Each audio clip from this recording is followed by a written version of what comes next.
¿Cómo amanecieron? Qué gusto verlos. Ya como 3 domingos que no nos veían. Hoy les quiero compartir así 2 pensamientos en torno a la palabra de Dios y compartirles una alegría de nuestra comunidad y también un agradecimiento que debemos tener con Dios, ¿verdad? Voy a empezar por el último. Quiero presentarles a quien nos hizo favor de proclamar el Evangelio. Es el diácono Luis Pablo Gaitán. Él se acaba de ordenar diácono ahora el pasado 22 de septiembre por el parte de nuestro pastor, el señor arzobispo, y viendo las necesidades de las parroquias y viendo la necesidad de aquí del Santísimo Sacramento, nos lo ha asignado para que nos asista y nos ayude. Entonces aprovecho esta Santa Misa para presentárselos, para que lo conozcan, para que le demos la bienvenida, lo identifiquen y sepan que tanto él como un servidor vamos a estar aquí y él estará junto conmigo a su servicio, ¿verdad? Entonces, bienvenido, don Pablo. Muchas gracias. ¿Está contento? Estoy contento.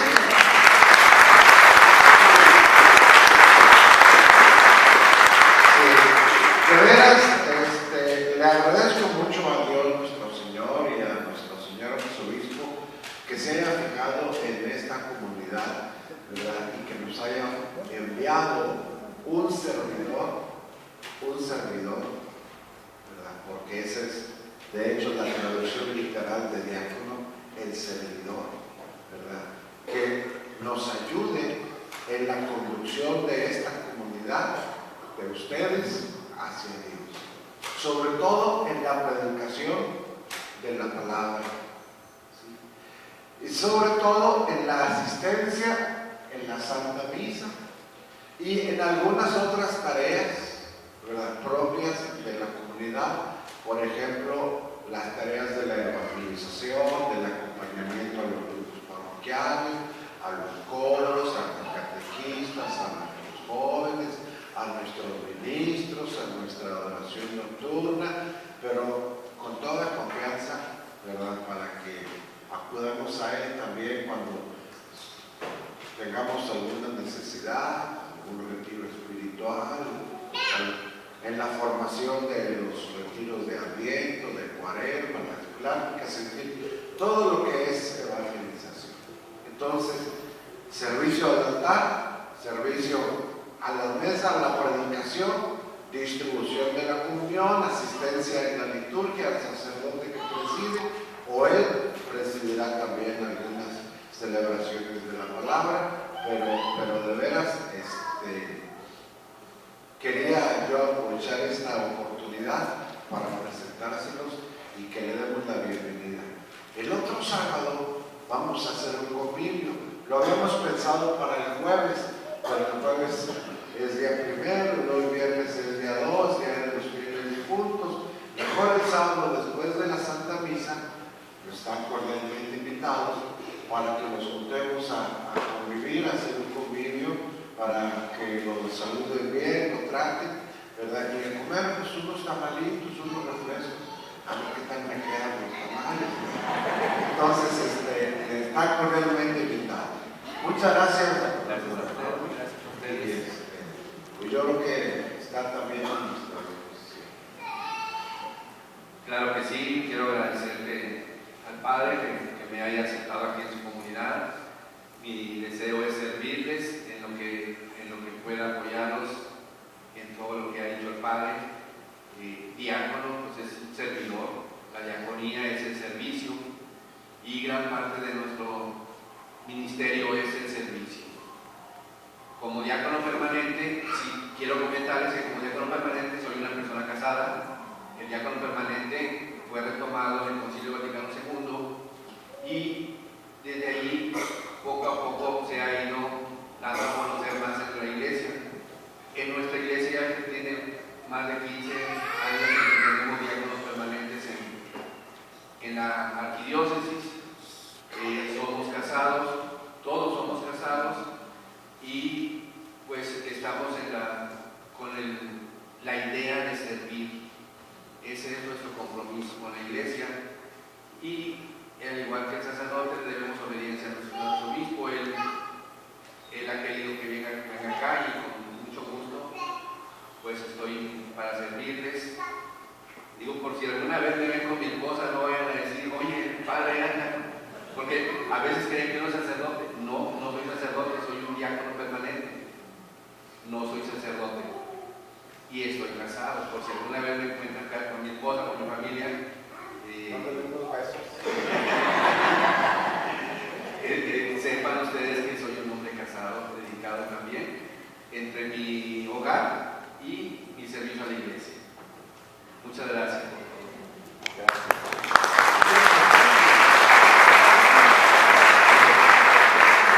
Qué bueno que don Luis Pablo hizo esa aclaración.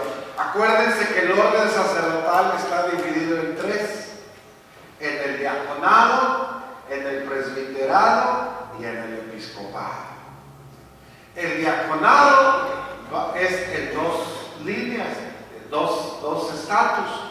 El diaconado transitorio, los diáconos transitorios son los diáconos que se ordenan diáconos y que van camino al sacerdocio, camino a ser presbíteros. En ellos sí se pide el celibato. El diaconado permanente son aquellas personas que se preparan, que ya están casados, ¿verdad?, para ser diáconos, ¿verdad? No desempeñan la función, ¿verdad?, propia, son el orden sacerdotal. Hay una diferencia entre los presbíteros. No pueden consagrar, ¿verdad?, no pueden absolver los pecados, ¿verdad?, y no pueden hacer otras cosas, como por ejemplo ungir a un enfermito, ¿verdad?, que de pronto, oiga, padre Luis Pablo, confiéseme. Pues los podrá oír y les podrá aconsejar, pero no les podrá dar la absolución de sus pecados. Oye, padre, una misa, ¿verdad? Él puede hacer la celebración de la palabra, pero no puede consagrar lo que es propio de un servidor o de los padres sacerdotes de segundo grado, que es el presbiterado. Entonces, él, como quiera, se metió como 6, 7 años de estudio en filosofía, en teología y de experiencia pastoral. Entonces, él necesitó, para entrar al instituto diaconal, necesitó de una carta de permiso. No saben de quién. De la mujer. Necesitó el permiso de su esposa.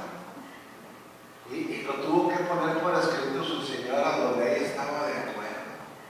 Pero aparte, otros requisitos. Otro requisito es haber sacado a sus hijos adelante.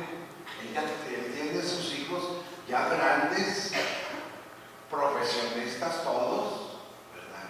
Entonces, él ya no tiene la obligación primaria de la familia, tiene la obligación de su esposa, de su mujer, pero sus hijos ya están grandes, ya los educó, los formó, ¿verdad? Algunos, no sé si tienen nietos, todavía, pero hay algunos diáconos que tienen nietos, ¿verdad? Entonces, pobrecitos, llevan las dos cargas, ¿verdad?, la de la familia, la de la mujer, y ahora la de la iglesia. Por eso, qué bueno que él hizo esta aclaración de que es diácono permanente, es decir, casado. Ya sé, sí, él tiene razón, algunos 15, 17 años en Monterrey no existían los diáconos permanentes. En Estados Unidos sí son muy normales. Es muy común que en las parroquias de Estados Unidos haya diáconos, y en otras parroquias, en otros países, en otras diócesis, por ejemplo, allá en Chiapas, Tuxtla Gutiérrez y aquellas partes, ¿verdad? Aquí tenemos más o menos, comenzaron con el señor Lizales, obispo auxiliar emérito, y gracias a Dios ha han sido de mucha ayuda para la iglesia de Monterrey. Luego a veces no hay a uno y no se da tiempo para las celebraciones. Oiga, que yo quiero una quinceañera. Entonces la gente acepta que se haga una celebración de su quinceañera, pero a través de un diácono. Lo que importa es la acción de gracias. Entonces, para que lo tengamos en cuenta, ¿verdad? Y como don Pablo decía, si lo ven ahí con su esposa en el cine dándole unos besotes, pues no se vayan a extrañar, pues, él puede, ¿verdad? En cambio, si me ven a mí, padre, ¿qué pasó? A la madre. Yo si me beso la mano y hasta le trueno, pero él sí tiene a quien besar. Entonces, eso es una primera cosa que yo les quería compartir. Agradecidos y agradecidos todos como comunidad con Dios. Porque a fin de cuentas nos siguen bendiciendo con el don del sacerdocio. El tercer grado, el segundo grado y el primero, pues es el Señor obispo. Pero sepamos eso. La segunda lectura de hoy, tomada de la carta del apóstol San Pablo, tomada de la carta a los hebreos, nos da la definición de lo que es un sacerdote. Todo sacerdote es alguien escogido por Dios de entre los hombres. Un hombre escogido de entre los mismos hombres. Y ahí dice para qué. Para ofrecer los sacrificios, ¿verdad? Por el perdón de los pecados del pueblo. ¿Sí? Y luego dice allí, no solo eso, también por los propios. Porque él, sacerdote, es un ser humano como todos, envuelto entre las mismas debilidades y los mismos defectos de la gente. Por eso, quien los puede entender y quien los puede comprender es uno como ustedes. El padrecito no es un superhombre, el sacerdote no es un ser especial, es tan humano, tan limitado como cualquier persona. Pero entonces la segunda carta de hoy dice que también está obligado y debe ofrecer los sacrificios por sus pecados propios. Entonces, aquí su servilleta tiene esa obligación. ¿Cuál es mi principal deber? Orar por ustedes, encomendarlos a Dios. ¿Sí? Y ofrecer el sacrificio que más le agrada a Dios, el sacrificio perfecto, que es el sacrificio de su propio Hijo, por los pecados de ustedes. Pero no nada más por los de ustedes, también por los míos. Ahora dice ahí la segunda lectura que nadie puede adjudicarse este título de sacerdote, sino solamente a aquel que Dios ha llamado.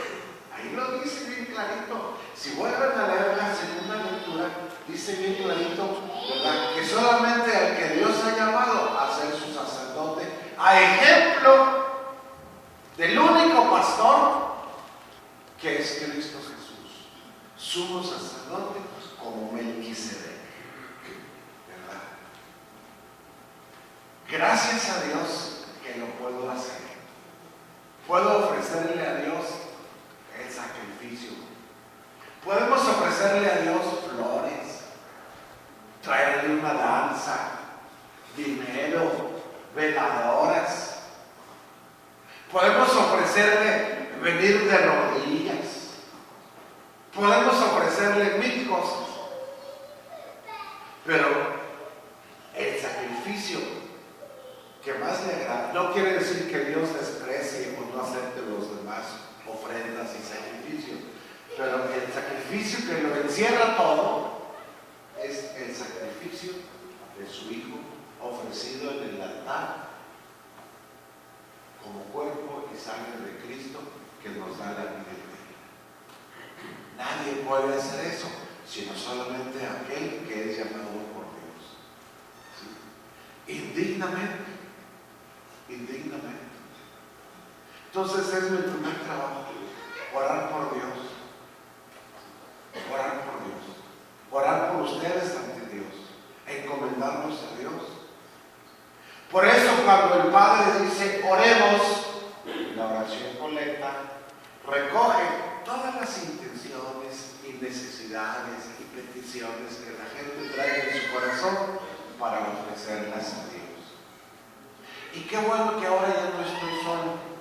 Ahora ya tengo quien me asista y quien me ayude en este diácono, en la persona de don Luis Pablo, que también su principal chamba es orar, no solo por su mujer y sus hijos, sino un primer trabajo que él tiene y tendrá de aquí en adelante es también pedir por ustedes, ¿sí?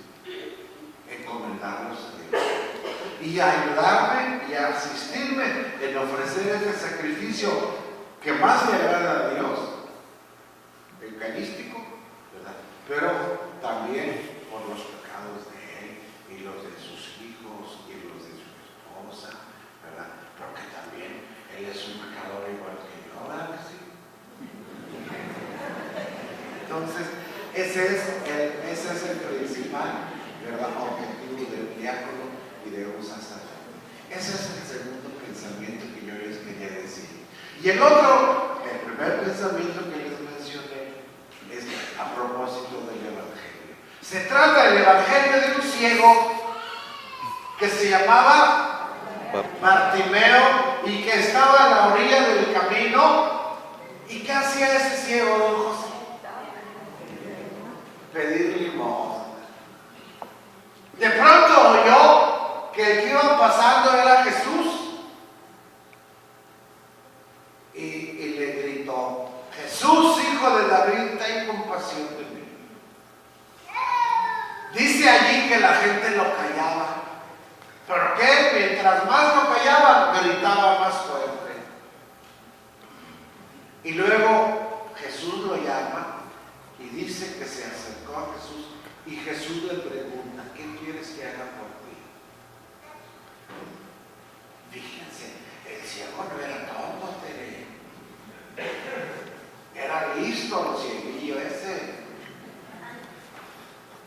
Si fuera un ciego normal, cuando Jesús le pregunta: ¿qué quieres que haga por ti?, ¿cuál era la respuesta más normal?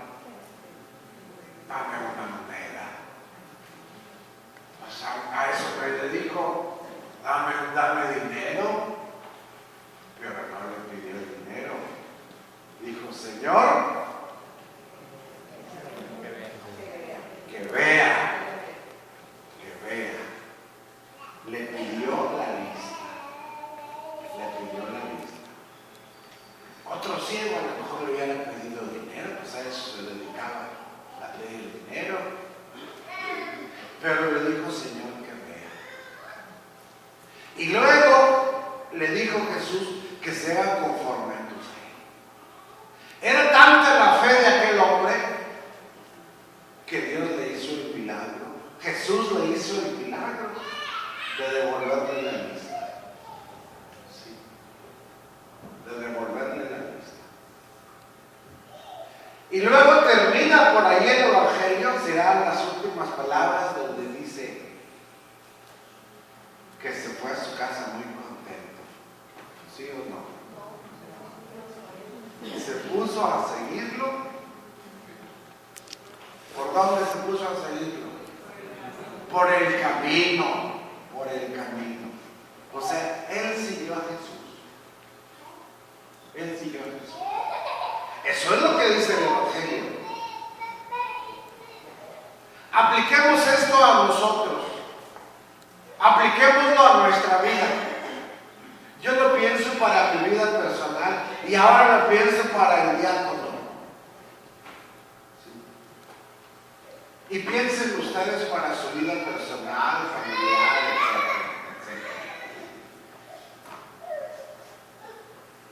Y piensen en la ceguera. Nosotros la ceguera se reducirá a una ceguera física. También puede ser una ceguera del alma. No se refiere necesariamente al no ver físicamente. A veces andamos cegados, ciegos, cegados, por ejemplo, la ira. El coraje nos ciega. La ira a veces no nos hace ver lo que debemos hacer. ¿Cuánta gente no hace cosas cegados por la ira? Y después se anda arrepintiendo. ¿Qué otra cosa nos puede dejar ciegos? ¿Qué otra cosa nos puede causar esa ceguera? El amor a veces desmedido, el amor, dicen que el amor es ciego. Ahí andan los muchachillos adolescentes, ¿verdad? Se casó, pero era un amor epidérmico. No lo conoció bien, porque estaba cegada. Pues, ¿qué te dio? ¿Ese que le viste? Después anda arrepintiendo.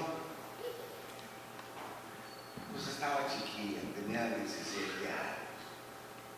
No, la otra ya tiene 5 o 6 años de novia, ya está grande, ya lo pensó bien, pero un adolescentillo. Después andan ahí separados. A veces gana el amor epidérmico. La manita sudada a veces puede mucho. Y lo confundimos con amor verdadero. El odio, el rencor, la fama, ¿sí? El dinero. Hay cosas que nos ciegan, que no nos hacen ver. Luego a veces pienso yo en mi vida de sacerdote y digo, Señor, que vea lo que voy a hacer con esta comunidad del Santísimo Sacramento. ¿A poco creen que la que se va a aliviar no necesita pedirle a Dios que vea qué va a hacer con su criatura recién nacida? Sí. A veces necesitamos eso. Fíjese que ahora que estamos en unas juntas ahí de Arrimsa, se alivió la hija de Virgiliano, y es la que nos ayudó mucho a hacer los proyectos de Casabella. Y dijo el señor Benavides, don Ismael, y la señora Claudia de Casabella, dijo, pues se acaba de aliviar, hay que llevarle una canasta para el niño. Y yo dije, pues sí, pues échenle unos fajeros, y echen. Y me dice, ya no se usan los fajeros. Ya no se usa, pues yo los usé hasta los 10 años. Pero uno, fíjense cómo avanza la ciencia y la medicina y cuánta cosa, pero de veras,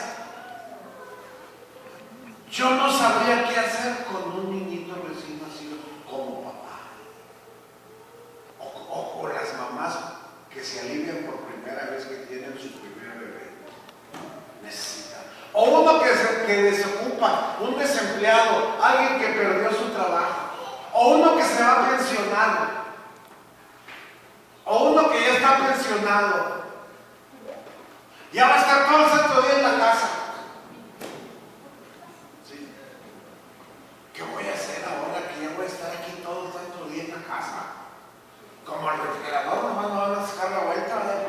Y la mujer haciendo el quehacer y ahí estoy como un mueble, ¿verdad? Sin saber qué hacer.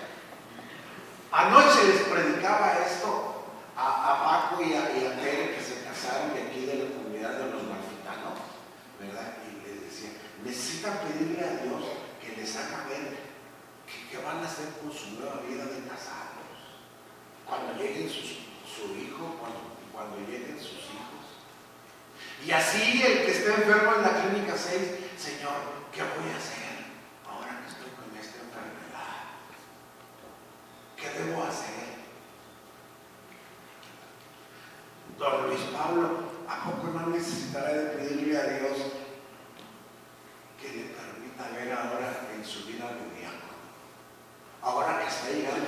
está nuestra comunidad. Señor, que vea qué voy a hacer con este padre y con esta comunidad. ¿Cómo lo voy a hacer? Yo creo que el único que nos puede quitar esa ceguera es nuestro Señor Jesucristo. Él nos puede hacer el milagro, porque el corajote que trae uno, a veces quisiera quitárselo y no puede.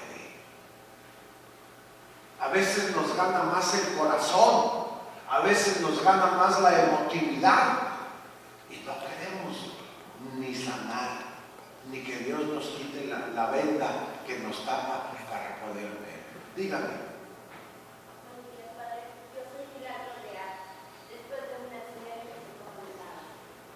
Después de un accidente que no caminaba. Ajá. Usted me recibe con una silla de ruedas, con mis 2 hijas alrededor, que ya está toda con mis clavos, mis cirugías en rodillas y mis placas. Este accidente fue de un montacargas eléctrico al trabajo, de una persona que no supo hacer bien su trabajo. Pide por favor a otra persona, agarra con un montacargas de mal humor y se proyecta en mis piernas. Llevo 1 mes sin caminar. A los 3 meses usted me diagnostica milagro. Los médicos del Hospital 21 de IMSS me lo diagnostican milagro. Y a los 6 meses regreso a trabajar con 23 puntadas de tibia y peroné, placa. Mis cirugías en rodillas, placa también en tobillo. Mis 13 puntadas en tibia y peroné y mis cirugías en rodillas. Bendito Traigo sea. clavos. Venga para acá, vamos a darle un aplauso. Ese es un milagro. Son las cosas que Dios nuestro Señor hace.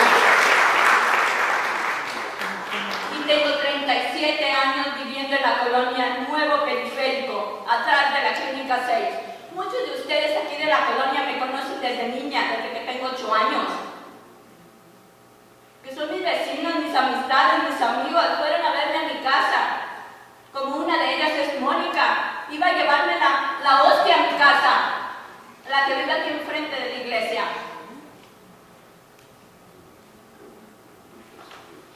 Vamos a darle un aplauso a Jesús, porque Él es el único que puede hacernos el milagro. Gracias por compartir con nosotros. Y Señor nos la bendiga. Otro de los milagros que se me ha presentado, que tengo cita el 8 de noviembre. Los médicos me decían, es que tú estás bien, en mi radiografía sale a la perfección, yo voy a ser intervenida primeramente Dios el 18 de diciembre para que me quiten mis clavos y mis placas. Vamos a, como quiera, tenerla en cuenta en nuestras oraciones. Y estos son los testimonios que levantan nuestra fe. Estos son los testimonios que nos ayudan a nuestra fe. Allá está otro señor también que, cómo me edifica sus pláticas. Ustedes lo han visto entre semana, ¿verdad? ¿Cómo se llama? Alejandro. Ahí anda con su bolsita. Y sin perder la fe, sin desanimarse, aquí anda. Y aquí sigue. Y no deja su comunión. Me consta que no deja su sagrada comunión. Y me admira la fe de ustedes, de ellos, de usted. Gracias por compartirnos su testimonio, pero de veras, pidámosle a Jesús que nos ayude a sanar, tanto del cuerpo como del espíritu. Y que en estas situaciones de enfermedad, de sufrimiento, de tristeza, de duelo, que le digamos, Señor, ten compasión de mí, que vea qué puedo hacer. Que vean lo que debo hacer. Y a seguir a Jesús, a seguirlo por el camino, como dice hoy el Evangelio. Eso es lo que yo les quería compartir. Pero no contaba con este testimonio, ¿verdad? Tan oportuno y tan providencial. Hoy es el día de San Juditas. Sí, por eso está aquí su imagen. Este báculo es el signo del pastor, signo del caminante, del evangelizador. ¿Sí? El medallón de Jesús es precisamente porque llevaba en su corazón a Jesús a Jesús a quien anunciaba. Y la llamita del Espíritu Santo cuando estaban reunidos en Pentecostés. Entonces, lean la carta de San Judas, viene la Biblia. En la Biblia viene la carta de San Judas y ahí nos da muchas cosas por las que hay que encomendarnos a Dios y ser agradecidos. ¿Sí? Pidámosle a San Judas que siga intercediendo por nosotros y que así como nosotros estamos bajo el cuidado del Santísimo Sacramento, del mero Jesús sacramentado, sigamos bajo el cuidado de la Virgen Santísima, de San José y de San Judas. ¿Quiénes son las personas que estuvieron en contacto directo con Jesús? Después de la Virgen, fue San José. Y después de la Virgen y San José, los apóstoles y el Entonces pidámosle a Dios que sigan intercediendo en los santos y que nosotros como santos que ya somos también, aunque no en plenitud, sigamos intercediendo unos por otros. Por eso la oración puede mucho. La oración puede mucho de